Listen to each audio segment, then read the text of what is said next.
Virginia, and great to see all of y'all.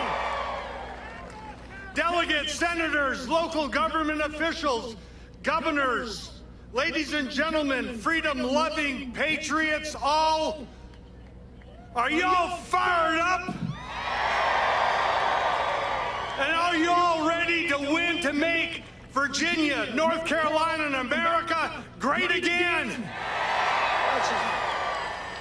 Did any of y'all watch the debate last night? Who won the debate?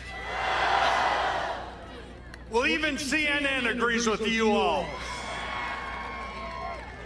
Now, folks, there are some really clear competing visions about the differences and comparisons on a wide range of issues on our side compared to the opposition. Very different philosophies and principles. I want to focus just on a few points. First, number one, President Trump's tax cuts of 2017 were the best tax cuts since Ronald Reagan's of 1986, and those tax cuts, regulatory reform, and productive energy policy for our country had made our country more competitive. There were more investments in Virginia. And across America. There were more people keeping more of what they earn, and there were more jobs created with better pay thanks to those tax cuts that President Trump got through Congress.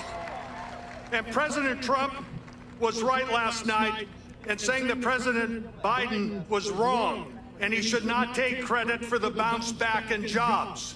What you ought to look at is the job numbers in February of 2020 to where they are now. And the Trump tax cuts worked for Americans and all Americans. Secondly, President Trump was right to blast President Biden's COVID vax mandate on federal employees and contractors. We're not against vaccines, but we're certainly against any government or any university telling us we must have vaccine mandates for COVID as a condition of services or education. And especially disrespectful of all of the COVID vaccine mandates was President Biden discharging patriotic, brave, courageous men and women in our military if they didn't take that COVID vax mandate. That's disrespectful, and it's wrong, and doesn't follow the so-called science. Third, on energy. Our country is blessed with the most energy resources than any country in the world. There's a lot of differences there, but here's one very personal one that everyone can understand. Who ought to decide what kind of car you drive? Yeah, exactly. You should make that decision, whether you want a gasoline, diesel-powered, hybrid, battery, compressed natural gas, or corn from a jar powered vehicle. You decide. Now, the other side has these California EV mandates. Virginia was one of 14 states plus DC that had it. Thanks to a brilliant legal opinion by our outstanding Attorney General Jason Miyares, our great Governor Glenn Youngkin was able to extricate Virginia from those mandates.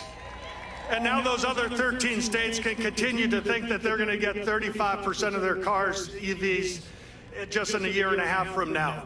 It's impractical, it's illogical, it's idiotic.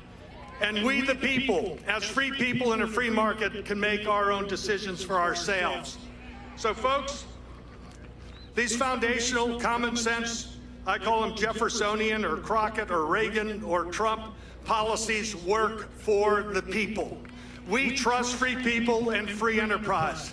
As we go forward in these elections, we need to be positive. We need to be cheerful. We need to be optimistic, because our ideas, our issues, our initiatives, our reforms improve the freedom and opportunities for all. And the reason we should be so cheerful when we're cheering and trying to get people to vote for Mayor Dyer or Congresswoman Jen Kiggans, who needs to be reelected,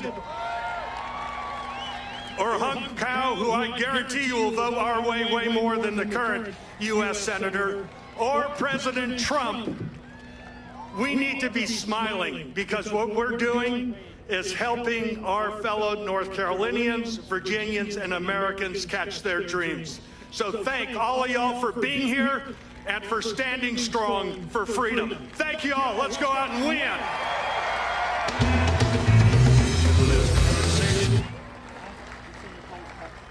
Thank you all. Now we're going to have two speakers. I'm going to introduce them briefly to hear their views of people from the real world and their perspectives. And the first person who's going to come up and speak to y'all is a gentleman named Chris Johns. He's a father, a family man, and a small business owner from right near here in Smithfield, Virginia. Chris, please come up. How's everybody doing today?